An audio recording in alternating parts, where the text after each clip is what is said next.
कृष्णा। तो पहले मंगलाचरण करते हैं। अज्ञानतिमिरान्धस्य ज्ञानञ्जनशलाकया चक्षुरुन्मीलितं येन तस्मै श्रीगुरुवे नमः। श्रीचैतन्यमनोभीष्टं स्थापितं येन भूतले स्वयं रूप कदा मह्यं ददाति स्वपदान्तिकं वन्देऽहं श्रीगुरुं श्रीयुतपदकमलं श्रीगुरुं वैष्णवांश्च श्रीरूपं साग्रजातं सहगं रघुनाथं तं सजीवं साद्वैतं सावधूतं परिजनसहितं कृष्णचैतन्यदेवं श्री राधा कृष्ण पादान् सहगण ललिता श्री विशाखान्वितांश्च हे कृष्ण करुणा सिंधु दीनबंधु जगतपते गोपेश गोपिका कांत राधा कांत नमोस्तुते तप्त कांचन गौरांगी श्री राधे वृंदावनेश्वरी विश्वभानुसुते देवी प्रणमामि हरिप्रिय वाञ्छाकल्पतरुभ्यश्च कृपा सिन्धुभ्य एव च पतितानां पावनेभ्यो वैष्णवेभ्यो नमो नमः।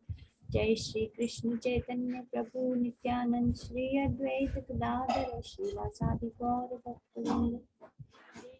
हरे कृष्ण कृष्ण कृष्ण हरे हरे हरे राम राम राम राम राम हरे कृष्ण कृष्ण कृष्ण हरे हरे हरे राम राम राम हरे कृष्ण कृष्ण कृष्ण हरे हरे हरे राम राम राम।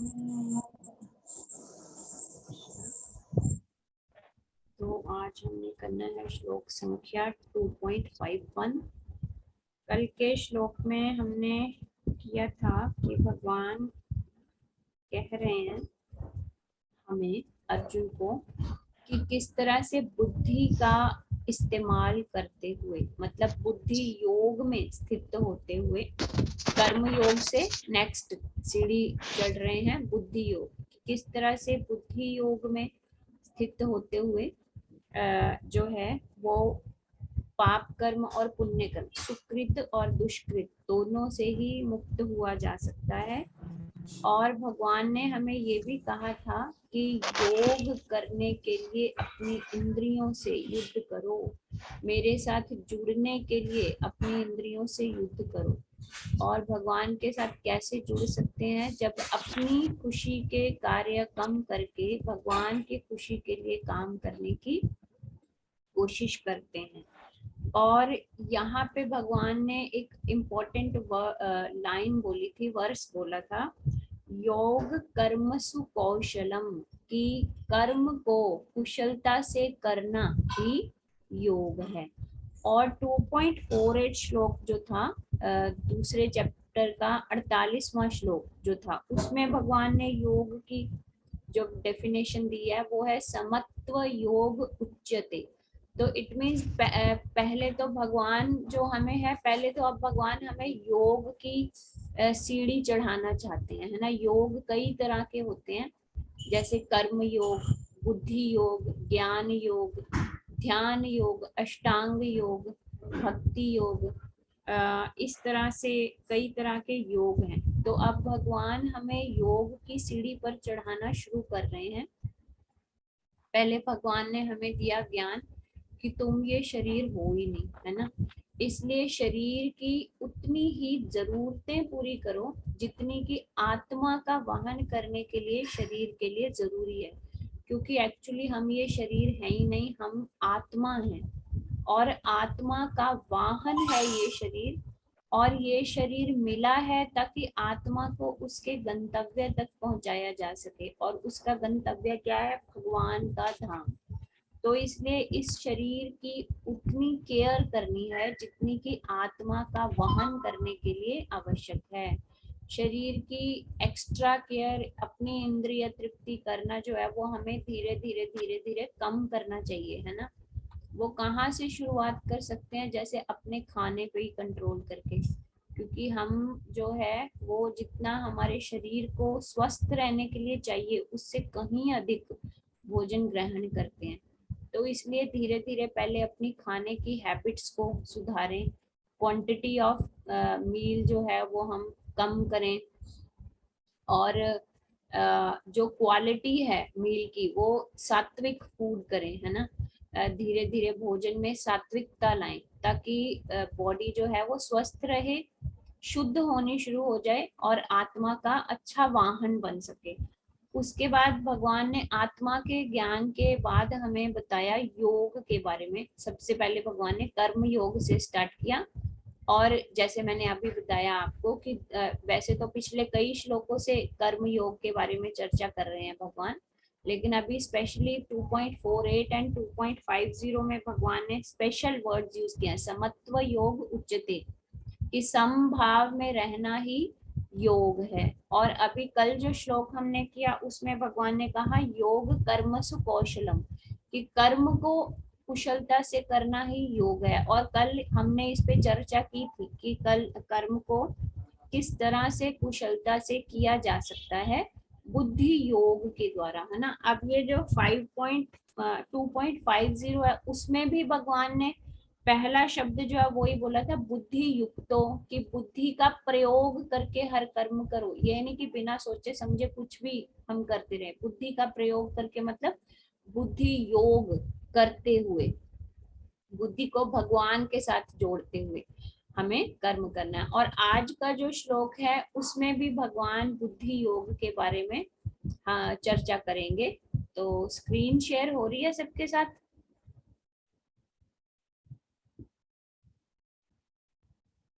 हरे कृष्णा। हाँ जी माता जी। ठीक है जी। तो मैं रिसाइट करती हूँ, उसके बाद आप में से कोई भी एक या दो लोग करेंगे। कर्मजं बुद्धि युक्ता हि फलं त्यक्त्वा मनीषिणा जन्म बंध विनिर्मुक्ता पदं गच्छन्त्यानम्य नाम्य यम। हाँ जी, कौन करेंगे रिसाइट? सीमा माता जी। हरे कृष्ण माता जी। हाँ जी। कर्मज्य बुद्धि युक्ता ही फलम स्वव्यक्त्वा मनीषिणी जन्म बंदी विनिर्मुक्ता पदम गच्छन्ति नामयम्। हाँ जी, उमा माता जी। हाँ जी हाँ जी। हरे कृष्णा माता जी। हरे कृष्णा। करम जन्म बुद्धि युक्ता ही फलम त्यक्त्वा मनीषिणः जन्म बंधन विमुक्ता पदम गच्छामि यमनामयम्। जी, तो इसका मीनिंग देखते हैं। कर्म जम, कर्म ज, जम का मतलब होता है, कर्म का मतलब हो गया कर्म, ज मतलब पैदा करना। कर्म जम मतलब कर्म करने के कारण जो पैदा हुआ। अब कर्म का मतलब यहाँ सकाम कर्म है, क्योंकि अगर हम अकाम कर्म करेंगे मतलब फल को त्यागते हुए काम करेंगे तो उससे तो फिर कोई कर्म फल जो है अच्छा या बुरा पैदा ही नहीं होता। हमने डिस्कस किया है पिछले कई श्लोकों में। कर्मजम मतलब सकाम कर्मों के कारण पैदा हुआ। क्या पैदा होता है सकाम कर्म करने से? फलम, है ना। जो भी फल जो है सकाम कर्म करने के कारण बनते हैं वो सुकृति या दुष्कृत दोनों तरह के ही हो सकते हैं। सुकृति मतलब पुण्य कर्म भी हो सकते हैं और दुष्कृत मतलब पाप कर्म भी हो सकते हैं। त्यक्त्वा, त्यक्त्वा मतलब त्याग कर। अगर हम सकाम कर्मों के फलों को त्यागते हैं, किस तरह से त्यागते हैं? बुद्धि युक्ता, बुद्धि को यूज करके, या कर्म किया ही बुद्धि योग में स्थिर रहकर जाए। बुद्धि योग हमने क्या कहा था कि अपनी बुद्धि को लगाते हुए। अब बुद्धि को किस तरह से लगाना है? ये सोचकर कि अगर हम कर्मों के फलों के बारे में चिंता करेंगे तो क्या होगा हमें अच्छे या बुरे कर्मों के फल भुगतने पड़ेंगे और हम जो है इसी जन्म और मृत्यु के चक्कर में बंधे के बंधे रह जाएंगे। अगर हम सुकृति करते हैं, सुकृत मतलब अच्छे कर्म करते हैं, तो हमारा ऊंचे लोकों में वास होता है मृत्यु के पश्चात। ऊंचे लोक जो है, जो ऊंचे लोक हैं वो कई हैं। जैसे सबसे टॉप पे है सत्यलोक, जहाँ जो कि ब्रह्मा जी का स्थान है। फिर है तपलोक, जनलोक, महरलोक, स्वर्गलोक। ये मैं ऊपर से नीचे की तरफ आ रही हूँ। या अगर हम भूलोक मतलब जहां पर हम हैं पृथ्वी पर, उससे ऊपर जाते हैं तो ये सीरीज बनती है भूवरलोक, स्वर्गलोक, महरलोक, जनलोक, तपलोक और सत्यलोक। और अगर हम सकाम कर्म करते हैं और वो पुण्य कर्म होते हैं तो हमें स्वर्गलोक में वास मिलता है।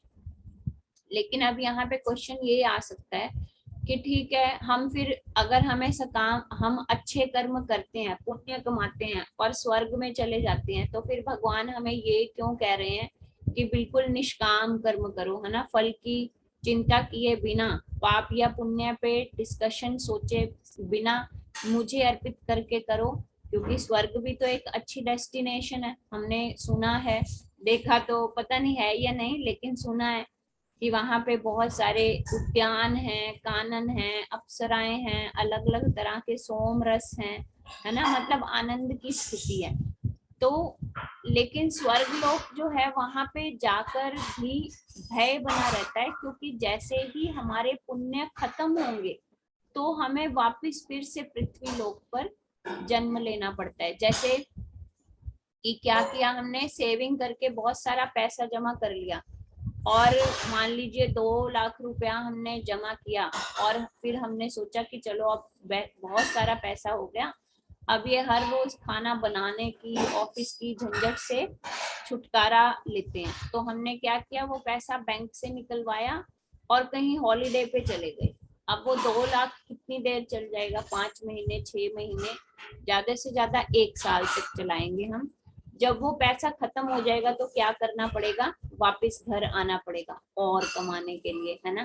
तो वही सिस्टम है कि जब पुण्य जो है वो क्षीण हो जाते हैं, खत्म हो जाते हैं, तो स्वर्ग से वापसी हो जाती है फिर से इसी मृत्यु लोक में, इसी पृथ्वी लोक में। तो इसलिए स्वर्ग जो है वो फाइनल डेस्टिनेशन नहीं होती।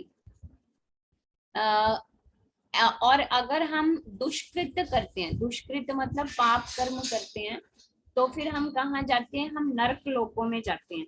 हमने पहले ऊपर के लोक जो है उनके बारे में देख लिया कि कौन कौन से हैं। अब भूलोक मतलब पृथ्वी लोक से नीचे भी कई लोक हैं। वो लोग कौन कौन से हैं, अतल, वितल, सुतल, तलातल, रसातल, पाताल, और उससे भी नीचे है नर्क लोक।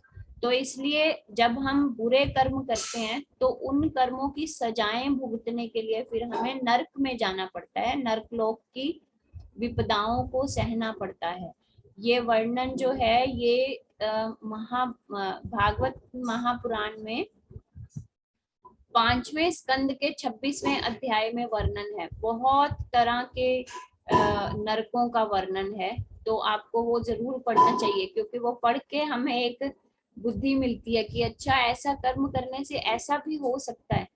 तो नर्क लोक में जाना पड़ता है। और फिर से नर्क लोक में जब हमारे पाप कर्मों का खाता खत्म हो जाता है तो फिर से वही जन्म हो जाता है। इसका मतलब अच्छे कर्म, बुरे कर्म, सकाम कर्म जो यहाँ पे कहा गया है कर्मजम, है ना, सकाम कर्मों से मिलने वाले जो फल हैं, उनसे हमें अच्छे कर्म किए हों या बुरे कर्म किए हों, जब भी वो कर्मों के फल समाप्त हो जाएंगे तो हम फिर से इसी भूलोक पर ही आ जाएंगे।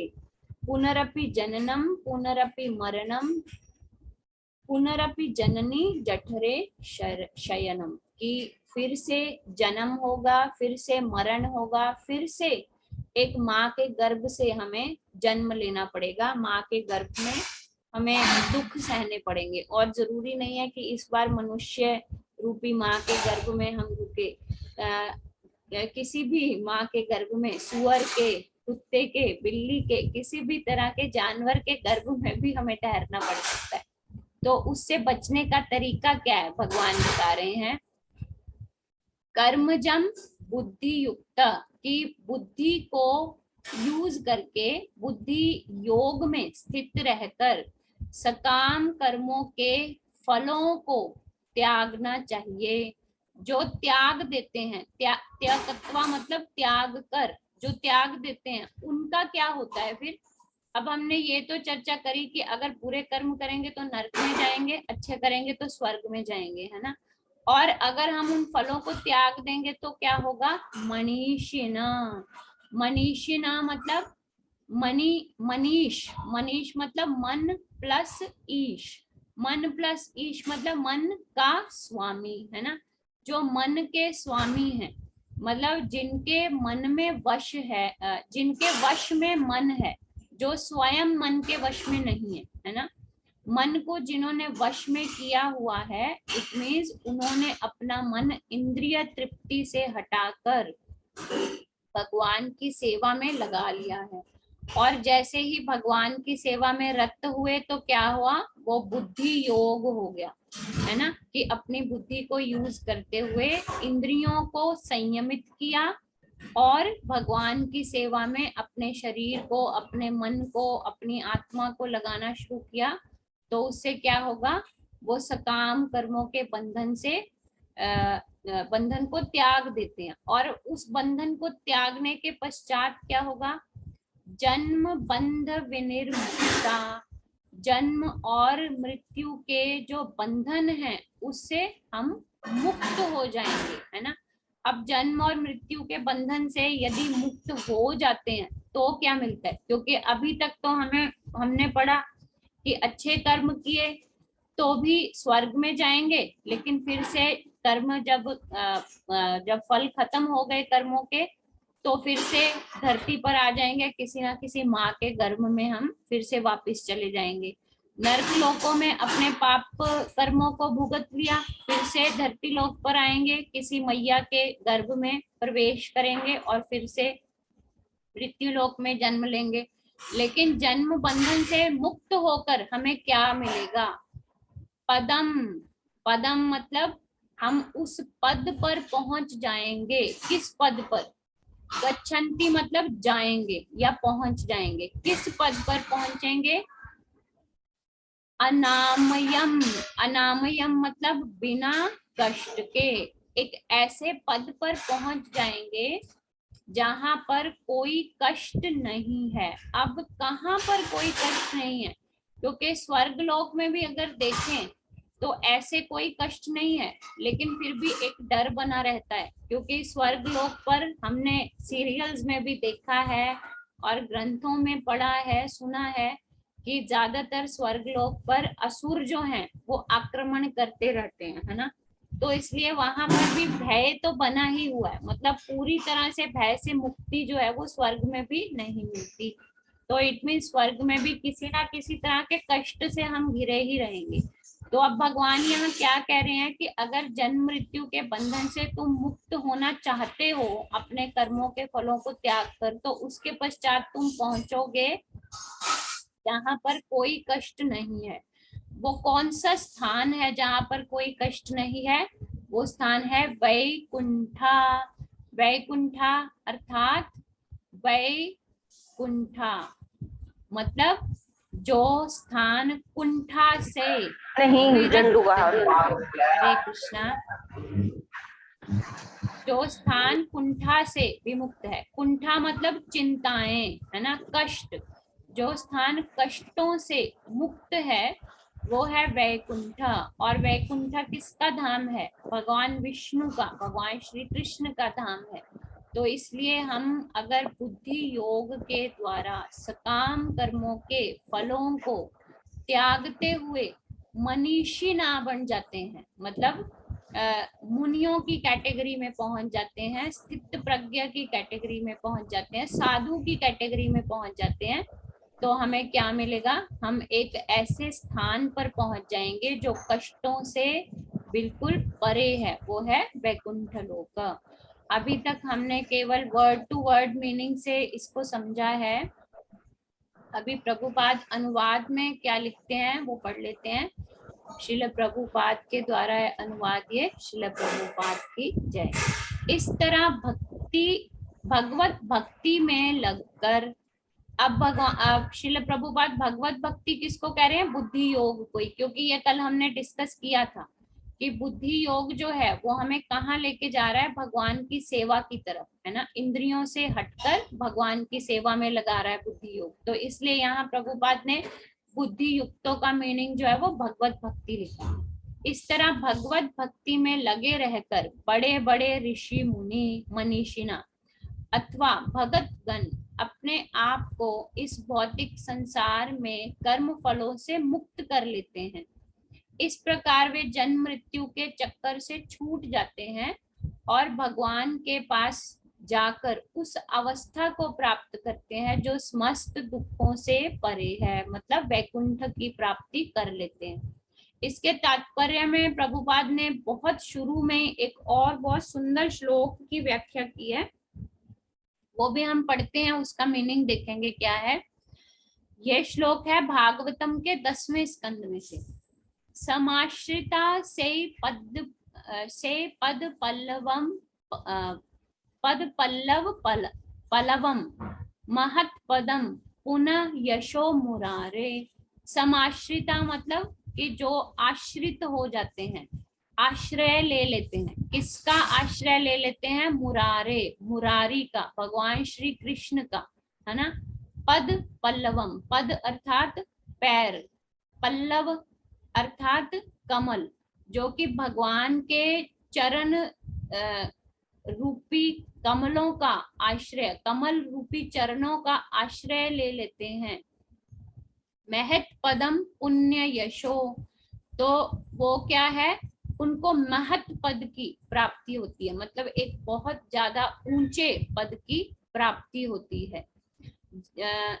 भव अम्बु न भवाम बुधिर वत्स पदम, भवाम मतलब ये भव सागर, है ना। ये भव सागर अर्थात ये मृत्यु लोक, जहां पर हमेशा जन्म मृत्यु का भय बना रहता है, बुढ़ापे और बीमारी का भय बना रहता है, किसी भी तरह आनंद की स्थिति नहीं है, दुख ही दुख है। अगर सुख या खुशी आता है तो वो बहुत थोड़े टाइम के लिए आता है, उसके साथ ही कोई ना कोई और चिंता पहले ही खड़ी रहती है। तो वो क्या है? भव सागर, है ना।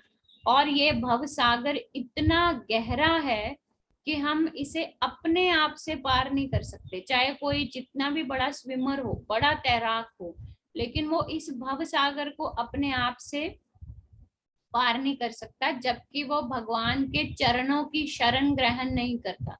और अगर वो भगवान के चरणों की शरण ग्रहण कर लेता है, जो कि मुक्तिदाता है, मुकुंद है, मुकुंद अर्थात मुक्तिदाता है, तो फिर ये भव सागर उसके लिए क्या हो जाता है? वत्स पदम, वत्स पदम, वत्स मतलब बछड़ा, गाय का बछड़ा, गाय के बछड़े के पद, गाय के बछड़े के पैर के बराबर। पैर मतलब उसका खुर, हमने देखा है गाय के बछड़े जो होते हैं उनके खुर बिल्कुल छोटे छोटे होते हैं, है ना। कि अगर कोई भगवान के चरण कमलों का आश्रय ग्रहण कर लेता है तो ये इतना विशाल दुखों से भरा हुआ भव सागर जो है उसके लिए वत्स के पद, बछड़े के खुर के बराबर हो जाता है। और अब एक विशाल महासागर को पार करना हो और एक छोटे से खुर को जो कि पानी से भरा हुआ है उसको पार करना हो, अब छोटे से खुर को पार करना है। बारिश के दिनों में हम बच्चों को भी सड़क पे लेके निकलते हैं तो छोटे छोटे खड्डे बन जाते हैं, है ना, जो कि गाय के बछड़े के खुर के बराबर ही होते हैं। क्योंकि अब तो सड़कें वगैरह पक्की हैं ऑलमोस्ट, तो बछड़ों के खुर तो फिर ऐसे निशान मिलते नहीं, लेकिन छोटे छोटे गड्ढों में पानी भरा होता है तो बच्चों को भी कहते हैं कि जंप करो और दूसरी तरफ चलो, और बच्चे एकदम से छलांग लगा लेते हैं। तो उसी तरह से जितनी आसानी से बच्चे छलांग लगा के उस छोटे से गड्ढे को पार कर लेते हैं, उसी तरह से ही ये भव सागर जो है एक बछड़े के खुर के बराबर हो जाएगा, जिसको हम बिल्कुल आसानी से एक ही मिनट क्या एक ही सेकंड में उछलकर पार कर लेंगे। परम पदम, और वो किसकी प्राप्ति करेगा? परम पद की प्राप्ति करेगा, है ना। पदम पदम यद विप्ताम न तेषाम, जहां पर न तेषाम मतलब जहां पर पद पद पर विपदा नहीं है ना। इसका मीनिंग भी ऑलमोस्ट वही है जो ऊपर श्लोक हम 2.51 पढ़ रहे हैं, कि अगर भगवान के चरणों का आश्रय ग्रहण कर लिया जाए तो ये पूरा भव सागर जो है वो बछड़े के खुर के बराबर छोटा सा भगवान कर देंगे, और हमें परम पद की प्राप्ति हो जाएगी, जहां पर पद पद पर विपदाएं बिल्कुल भी नहीं है, अर्थात विपदाओं से हम रहित हो जाएंगे। जिसने उन भगवान के चरण रूपी नाव को ग्रहण कर लिया है, जो दृश्य जगत का आश्चर्य है और मुकुंद नाम से विख्यात हैं, अर्थात मुक्ति के दाता हैं, उसके लिए यह भव सागर गोखुर के समान में समाये हुए जल के समान है। उसका लक्ष्य परम पदम है, अर्थात वह स्थान जहां भौतिक कष्ट नहीं है, या कि वैकुंठ है, वह स्थान नहीं जहां पद पद पर संकट हो। तो अभी हम किस स्थान पर हैं? जहां पर पद पद पर संकट है। तो कहने का तात्पर्य है कि भगवान, जैसे मैंने पीछे भी बोला था कि भगवान जो है एक ही बात को कई कई बार रिपीट करते हैं। जैसे हमने देखा 2.11 से लेके 2.30 तक भगवान ने केवल और केवल आत्मा के विषय में हमें ज्ञान दिया। बार बार 2 4 5 चीजों को भगवान दोहराते रहे, और अब भी कुछ श्लोकों से भगवान जो है वो यही दोहरा रहे हैं कि किस तरह से समभाव में रहते हुए, सुख दुख लाभ हानि का त्याग करते हुए तुम्हें समभाव में रहकर कर्म करने चाहिए, है ना। और अगर समभाव में रहकर कर्म करेंगे तो अर्थात हम अगर किसी चीज को प्राप्त करने से बहुत ज्यादा खुश नहीं है, किसी चीज के वियोग से बहुत ज्यादा दुखी नहीं है, तो अर्थात हम अब वो कर्म जो है अपनी इंद्रिय तृप्ति से हटकर भगवान के लिए कर रहे हैं, है ना। और अगर वो कर्म भगवान के लिए कर रहे हैं तो वो क्या है? कर्म योग है, या फिर उसी को बुद्धि योग भी कहा जा रहा है। तो भगवान उसी चीज को 3 4 श्लोकों से रिपीटेडली रिपीट कर रहे हैं। और अगर आप लोगों को याद हो, मैंने बताया था कि रेपिटिशन जो है वो भगवान क्यों करते हैं। जैसे आत्मा के विषय में भी जब हम पढ़ रहे थे तो मैंने आपको बताया कि बार बार भगवान एक ही चीज की रेपिटिशन क्यों करते हैं। अब यहाँ पर भी भगवान बार बार समत्व में रहकर कर्म करने का हमें जो है इंस्ट्रक्शंस दे रहे हैं, ताकि हम बुद्धि योग में, कर्म योग में स्थित हो जाएं। वो रेपिटिशन भगवान क्यों कर रहे हैं? कोई भी माता जी आंसर देंगे? शिफाली माता जी।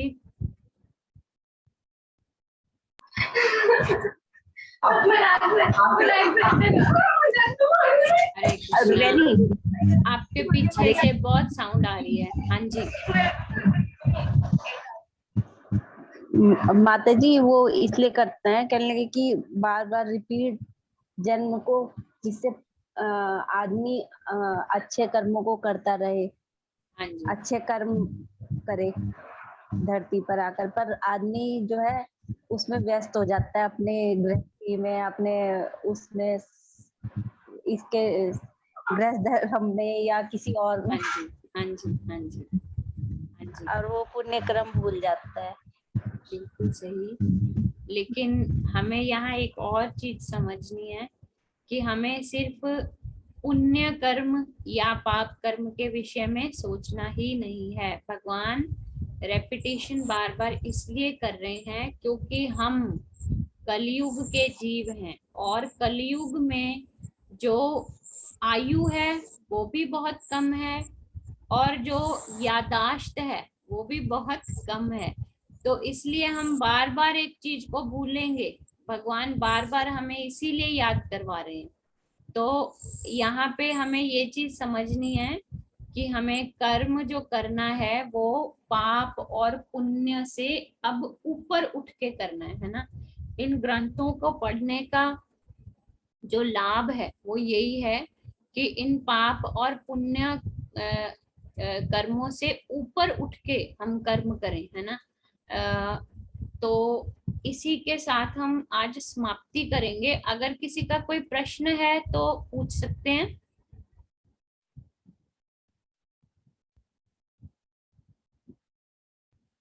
इस कर्म योग को प्रैक्टिस में लाने के लिए, क्योंकि भगवान ने अभी हमें पहली सीढ़ी चढ़ा दिया है ना। पहली सीढ़ी क्या चढ़ाया कि भगवान ने हमें कर्म योग के बारे में बताना शुरू किया कि तुम लोग मनुष्य जीवन में रहकर किस तरह के कर्म करोगे ताकि वापस मेरे पास आ सको।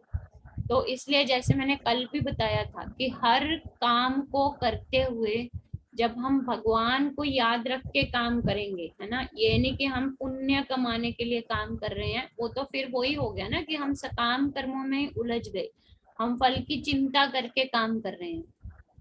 लेकिन हमने क्या करना है, हमने फल की चिंता नहीं करनी, हमने ये नहीं देखना कि पुण्य है या पाप है, हमने ये देखना है कि क्या भगवान इससे प्रसन्न होंगे, है ना। जैसे जनरली हम दान करते हैं, दान को हम क्यों करते हैं, क्योंकि हम पुण्य कमा रहे हैं, पुण्य कमाना चाहते हैं।